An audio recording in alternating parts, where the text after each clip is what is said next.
Durante décadas, o nome Ted Bundy foi associado a uma das histórias criminais mais perturbadoras do século XX.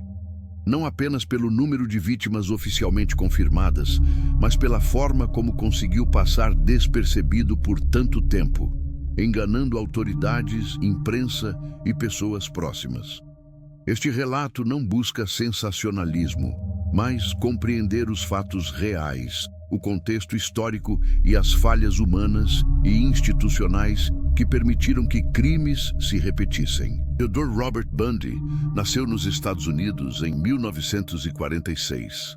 Desde cedo, sua história pessoal foi marcada por conflitos familiares, identidade confusa e relações instáveis.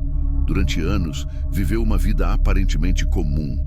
Estudava, mantinha relacionamentos, frequentava ambientes acadêmicos e até se envolveu com atividades políticas locais. Para muitos, era educado, inteligente e confiável. É justamente essa aparência que se tornaria um dos elementos centrais do caso. Bundy não se encaixava no estereótipo clássico de criminoso violento. Ele se misturava facilmente, despertava empatia e inspirava confiança. Isso contribuiu para que seus primeiros crimes não fossem imediatamente conectados. No início da década de 1970, começaram a surgir registros de desaparecimentos de jovens mulheres em diferentes estados americanos. Os casos pareciam isolados, não havia testemunhas claras, não havia padrões evidentes. E os recursos investigativos da época eram limitados. Relatos posteriores indicam que Bundy utilizava sua aparência e discurso para se aproximar das vítimas. Ele explorava a confiança social e a boa-fé das pessoas em espaços públicos. Durante anos, essa estratégia funcionou. À medida que os desaparecimentos aumentavam, a pressão pública crescia.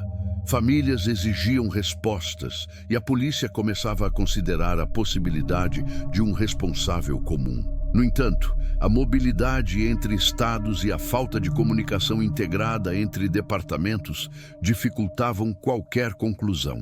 Bundy foi preso pela primeira vez em 1974, mas as provas ainda eram frágeis. O sistema judicial enfrentava um desafio enorme: lidar com um suspeito articulado, que conhecia procedimentos legais e sabia explorar brechas jurídicas.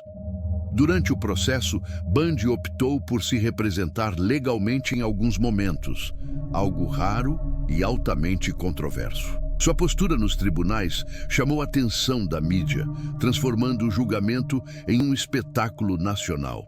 Isso desviou parte do foco do sofrimento das vítimas para a figura do acusado, algo que hoje é amplamente criticado por especialistas.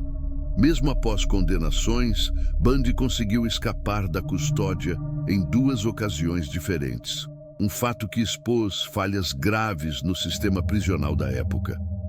Essas fugas resultaram em novos crimes, ampliando ainda mais o impacto do caso. Somente após sua prisão definitiva e confissões tardias, foi possível estabelecer uma estimativa mais clara do número de vítimas. Ainda assim, investigadores concordam que o número real pode nunca ser conhecido com precisão. Psicólogos e criminologistas estudam o caso até hoje. Bundy apresentava traços clássicos de psicopatia, incluindo ausência de empatia, manipulação social e comportamento calculado.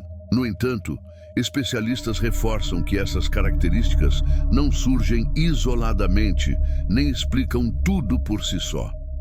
O caso levou a mudanças significativas nos procedimentos de investigação criminal, especialmente na cooperação entre estados, na criação de perfis comportamentais e na forma como desaparecimentos são tratados.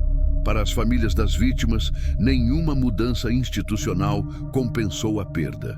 Muitos relatos mostram décadas de luto sem encerramento emocional completo. O impacto psicológico atravessou gerações.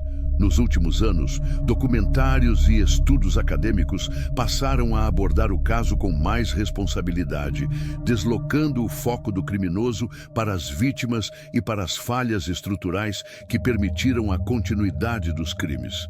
O caso Ted Bundy permanece como um alerta histórico. Ele mostra que o perigo nem sempre se apresenta de forma óbvia e que confiança social, quando explorada, pode se tornar uma arma.